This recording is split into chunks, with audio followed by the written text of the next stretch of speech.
top dogs in the Big East. The resilient Huskies have surged in March, riding an electrifying win streak to this title showdown. Follow it up, and he's got it. Feet ahead, Smith backs to the wall. UConn has done it again. Paced by their peerless point guard, the new Storrs Sensations aim to net their veteran coach a third NCAA championship. We are UConn.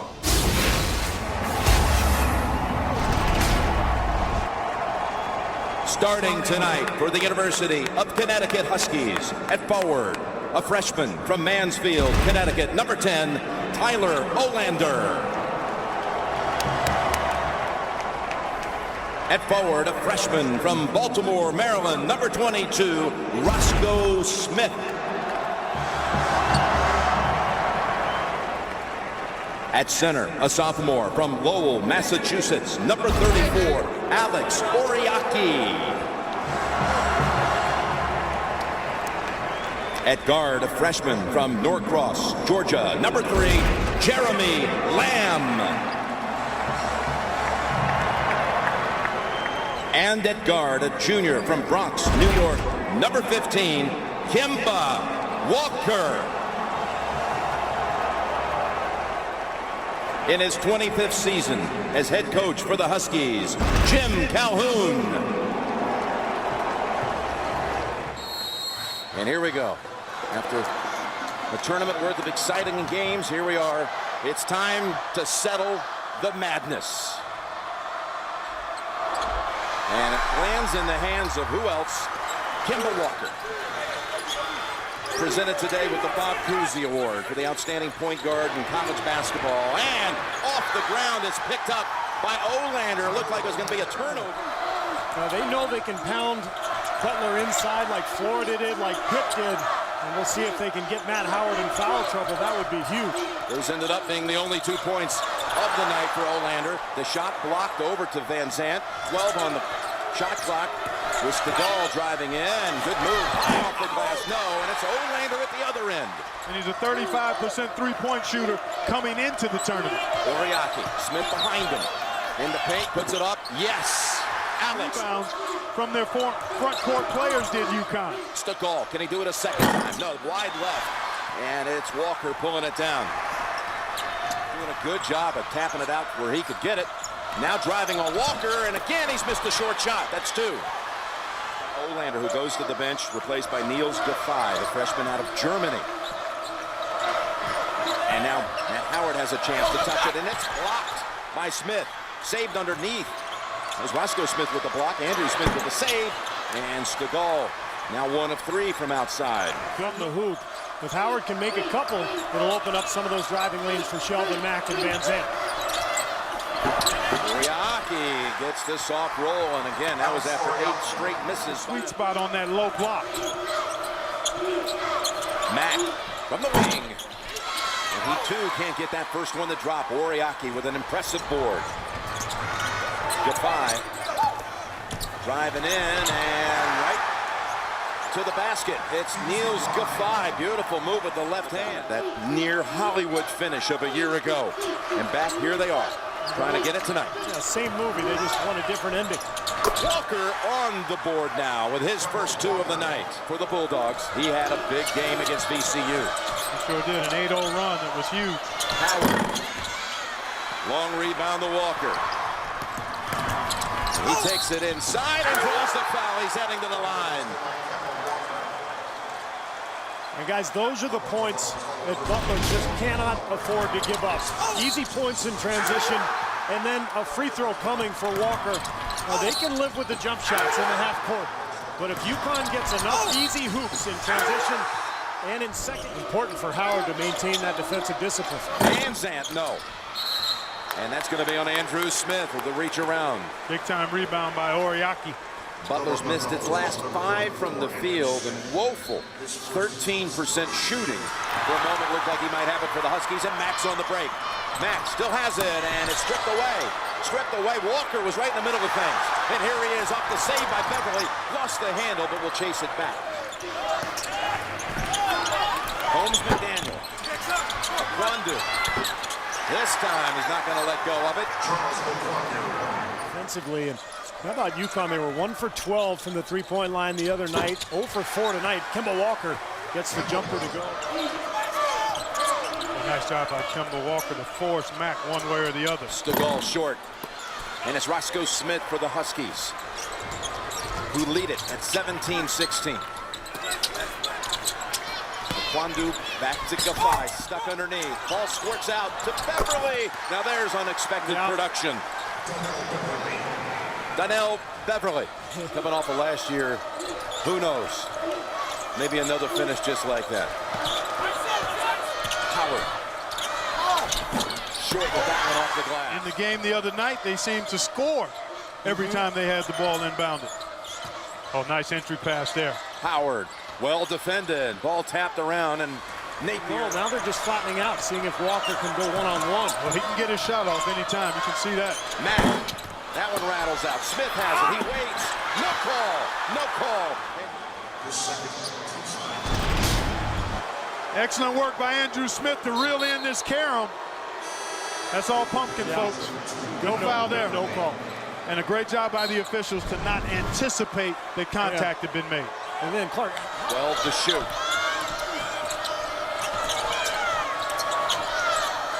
Smith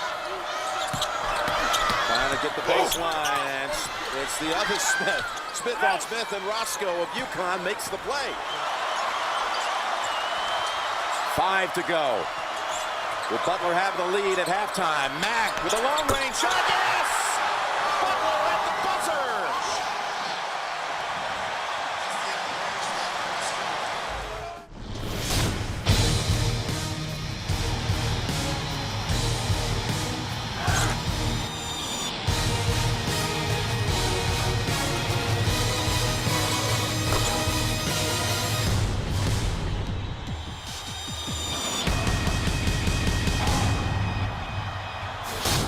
Stegall chases down his missed three.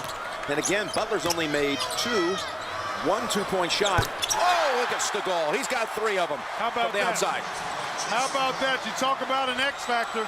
We talked about the experience of being in a championship game for some of these Butler players. Sometimes it's a guy who's been low profile, struggling a little bit, who emerges big. Lamb, who was not a factor in that first half, had 2 quick fouls. He'll be going to the line. Foul, and Lamb at the line for 2, the cool freshman. Jim Calhoun talking about not boxing out and coming up with that rebound, which led to the 3-point shot for Chase Stegall. It was an extra possession for Butler.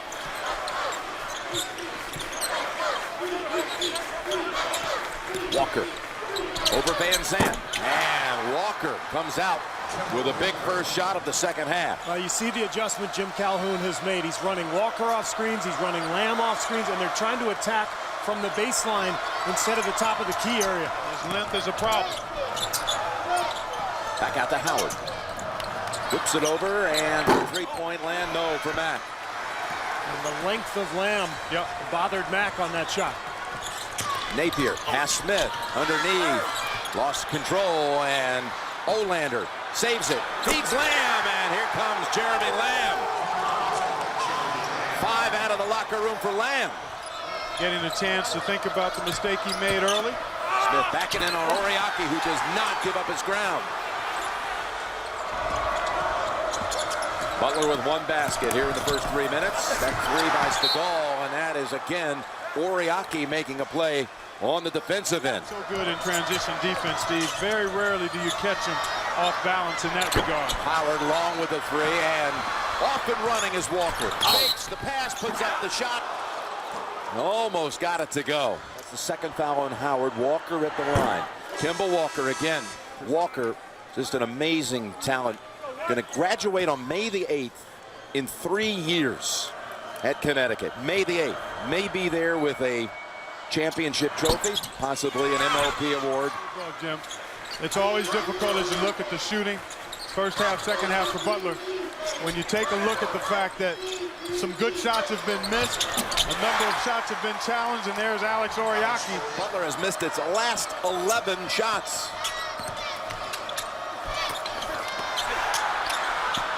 Mack able to come back out with it.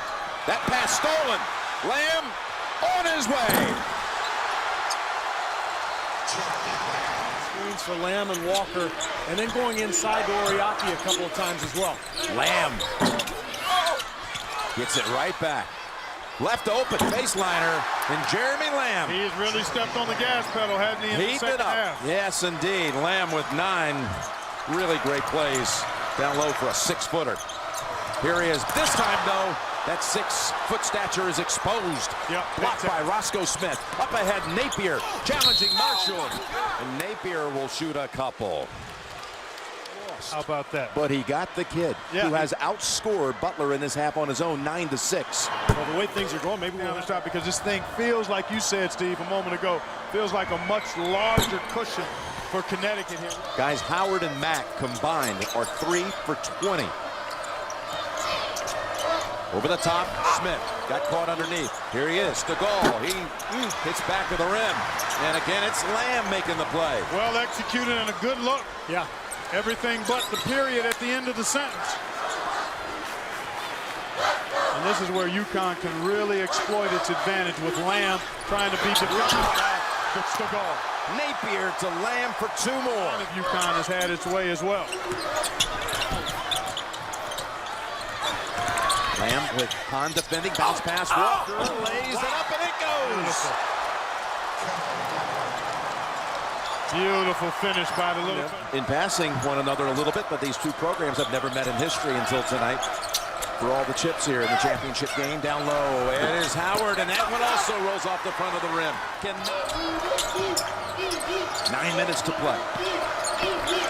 Howard spins, kicks it back out. Felt the pressure. It's Van Zandt long with the shot. All UConn for that rebound. Gafai. Second half shooting. There it is. 2 for 21. That's after shooting 22% in the first half and leading. And I think Stegall made the first shot of the second half, did he not? He made a 3 coming out of the break to put Butler up 6. He did. Yeah, that's right. You're right, Steve. Flip it away, force the turnover.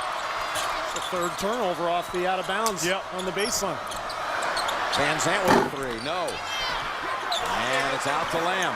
8 for 49. Walker shot from the corner. Got 2 players down. Up ahead, Norad. Quick pass. Smith underneath. Underneath the cylinder. Can't make that one. Well, he never knew where he was and was completely out of control, so that wasn't even a good shot attempt there. Unlike some of the other ones they've missed. That had no chance. Yaki bangs home the baseliner. Figure out something at the defensive end, Steve. Yep.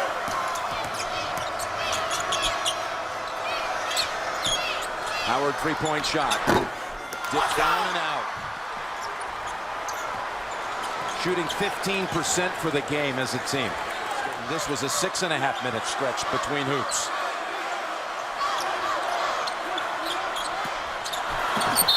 And a foul on Mack. Basket by Oriaki. And we have a break in the action. UConn 5:49 from the title, perhaps. They have defended, they have protected, and they have Walker, Texas Ranger. Seen a couple of holes because, again, to your point, Steve, Butler has not typically played this kind of defense. It's just not who they are. Yep. Look at that body control by Shabazz Napier. Moves like that at the end. Big East tournament game. Howard driving in, and he thought he might get a foul call. No call.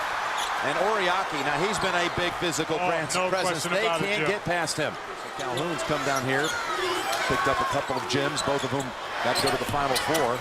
Calhoun has picked them up from all over the place.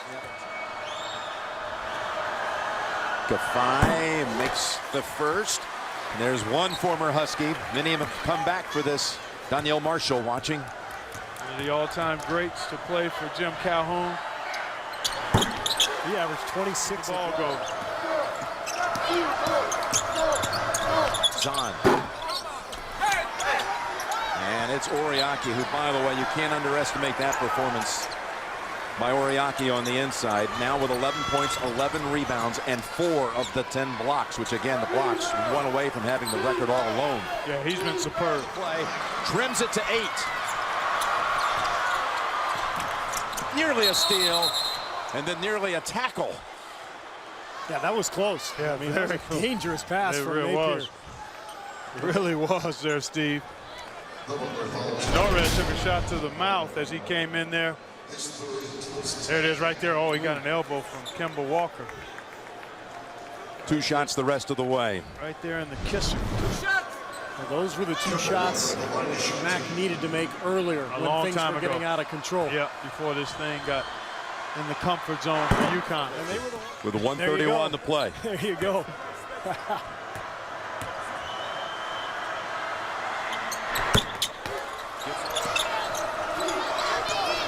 Ran-wrap defense most of the night by UConn. Van Zandt, no. Outside the Napier. He doesn't need to take off with it, and he'll come back out. Wise for the freshman, who tosses it over to Walker with a minute to play. Walker sees a seam but comes back out. A Husky team that in desperate games goes undefeated on the year. Open with that run in Maui, and they finish finding paradise here in Houston, it looks like. They win the Maui Invitational. They go 5 for 5 at the Big East 5 days. And then the 6-game run through the NCAAs. It's amazing stuff. Back out to Lamb. It sure is, Jim. When you look at it in that context. And there's Jim Calhoun. He knows it's done now. Just a matter of 30 seconds. His wife, Pat. This team has given him one of his greatest joys as a coach. No question. He'll even tell you. Yep. It's been a thrill beyond compare. This is a coach that had already won 2 titles before tonight. His last one also coming here in Texas over in San Antonio in 04. His first was in St. Petersburg in '99. And he's now going to have 3 since '99. No other coach can say that. That's right. You know, Donovan had 2. Krzyzewski since then has had 2. And how about the company that he sits in now? Sure. With All-time coaches, 3. All-time At least with 3 titles. John Wooden, Adolph Rupp, Coach K with 4. Mike Krzyzewski, Bobby Knight. Bob Knight with 3. Yep. Howard puts up a 3. It's back out to Mack. I don't know, the Cinderella run for Butler, it wouldn't have been the biggest upset maybe in the championship game, but it would have been the biggest Cinderella championship story had they won this tonight. I agree with that, Jim. They thought the script, they thought it would be complete tonight. They would have their Hollywood finish that began a year ago at home in Indianapolis, 6 miles from their campus. But instead, the Huskies shut them down in the second half here in Houston. And the Huskies are the top dog in 2011.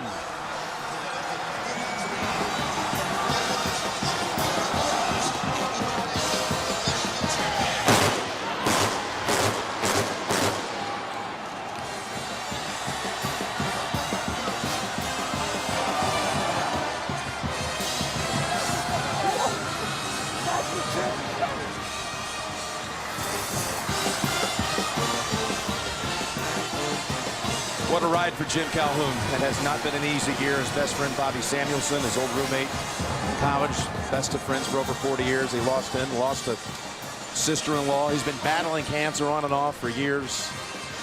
He's clean now. He and his wife Pat have opened up a cancer wing at a hospital up there. Great to the community. Adds to his incredible record with a 3rd championship tonight. Everybody talked about the dogfight coming in, right? That's right. Huskies and Bulldogs. But one thing was very clear tonight here in Houston. Connecticut wins Best in Show. Well, Clark and Steve, Butler ends up 18% from the field. That's the lowest in championship history. Well, deflating from the standpoint of what we saw coming up to this tournament, but all the credit to the UConn Huskies. Little redemption for the Big East, Jim. They were really criticized for their performance overall in the tournament, but UConn comes through. Greg's coming up, one shining moment. Steve, we've enjoyed having you by our side and all of our new friends from Turner all tournament long. It's all coming up. One shining moment on CBS.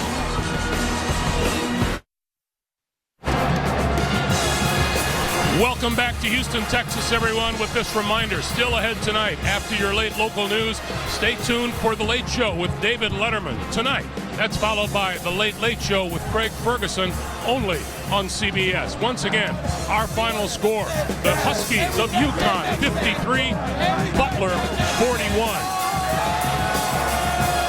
Coming Coming up, our annual CBS Sports music video tribute to the NCAA tournament, One Shining Moment. Welcome back to Reliant Stadium, everyone. Greg Dumble along with Greg Anthony, Seth Davis, Kenny Smith, Charles Barkley. Now here is our HP Championship game update and the numbers. That is an unbelievable number, Greg. 18.8 field goal percentage. You can't win a practice session shooting that. No, listen, we're not going to sugarcoat it. It was by far the worst performance I've ever seen in a national championship. I mean, there's no way to really sugarcoat it. That's just the reality. Unfortunately, we all had to witness it. But at the end of the day, when they look back on this years from now, no one's going to put an asterisk by the fact that the UConn Huskies are the national champions. You can't take that away from them.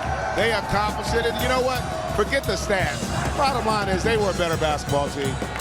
You know, there's really no other way to put it. Yeah, they certainly were a better team tonight, and especially in the second half. You give UConn credit for rebounding. Both these teams played very poorly in the first half. I really thought that Jeremy Lamb gave the team a spark at the beginning of the second half.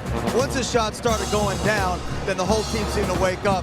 Butler never woke up from a very bad nightmare. Well, I know you could say that the game was shot well, but at the end of the day, when you walk around with that #1 shirt and you're a national champion, that's all that matters, because it's about getting it done. There's no such thing as ugly wins in a national championship game, because when you go home, the store's Connecticut, and when you touch down, the place is going to be electric. Yeah, and I kind of feel bad the way it ended for Butler. People are going to say it wasn't a very good game, but doesn't take away from their magical run. They had a great season. And as I said before the game, this to me, what UConn accomplished, winning 5 games in 5 days in the Big East tournament, and this run is probably the greatest run of any tournament team has ever had. The 53 points by UConn is the fewest by a champion since 1949, but you know what? It was 12 more than the other guy had tonight. Coming up, the presentation of the 2011 NCAA National Championship Trophy to UConn. We welcome you back to Houston, everyone, where UConn has won the championship 53-41. Let's take you back courtside for the trophy presentation. Jim Nantz standing by with the new national champions. Jim. Thank you, Greg. Thank you, Houston, for a great Final Four, and congratulations, Connecticut Huskies. My pleasure to introduce the president of the NCAA, Dr. Mark Emmert. Well, Jim, thank you very much, and to everyone that's here, what a wonderful championship, a fabulous tournament. The entire NCAA is so proud of this city and what this event has meant.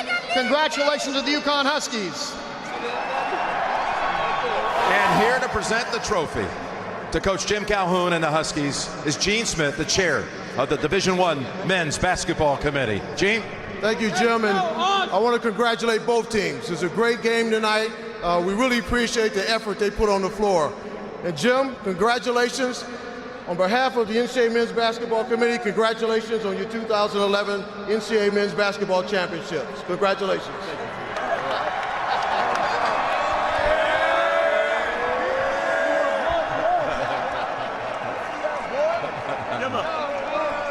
He's going to let Kimba hold it. Coach, number 3 in school history, all of them since 1999. But this team, you said, gave you a thrill this season beyond compare. How do you put it in words what this means? Well, I really can't. They're so special. Our players, our university, our fans. We had over almost 10,000 people at 6 o'clock this morning back home. And these group of kids have given me a year that every single coach, you get at least 1 year like this. The championship is incredibly wonderful to bring back to Connecticut and our fans, but to give to these kids the work they put in, it may be close to professionally the happiest moment of my life. You know, that second half, you just shut down the Bulldogs. They shot 18% for the game, the lowest in championship history. How did you guys defend them like that? Well, we had made some good adjustments, and then they come out when we couldn't put the ball in the basket in the first half. We got to sway it a little bit on defense and gave them some shots. The halftime speech was rather interesting. I'm glad you didn't have your CBS cameras in there. But we knew that we could really defend them. And we knew we could switch guard to guard and all the things we eventually did. The major adjustment was we were going to outwill them and outwork them, and eventually we outplayed them. And they're a terrific basketball team. Brad's an incredible coach. They gave us everything we could have, but our kids, they wouldn't give in. Coach, you're an incredible coach, and I got to tell you, it hasn't been the easiest year off the court with the loss of some loved ones.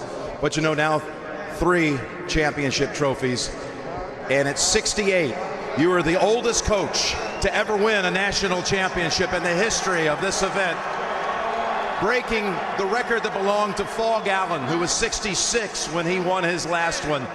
That's a pretty remarkable thing to add to an already incredible resume. Well, Fog Allen obviously was just a kid. Yeah, right. So I love coaching. I love my team. And once again, I'll do the same thing I always do. We'll go home, relax, and get together with these guys and just enjoy the moment. Thank you, Jim. I got to get a word from Kimba. Kimba and the kids.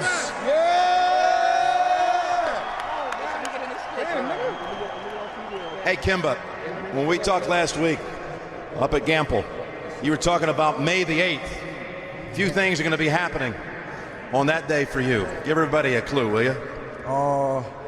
May 8th, I'll be graduating. In 3 years. You'll be there with a championship trophy. Championship trophy. It's going to be your birthday. My birthday and Mother's Day. And Mother's Day. and your mother, Andrea, is loving it right now. Congratulations, guys. Guess what? It's time to tear down the nets. And we'll see you shortly for one shining moment. The Huskies are the national champions. Greg Gumbel, back to you. Jim Nantz, thanks very much. We'll take a moment here. Stay with us. We'll be back with more live from Houston, Texas, right after this. The Huskies are champions once again.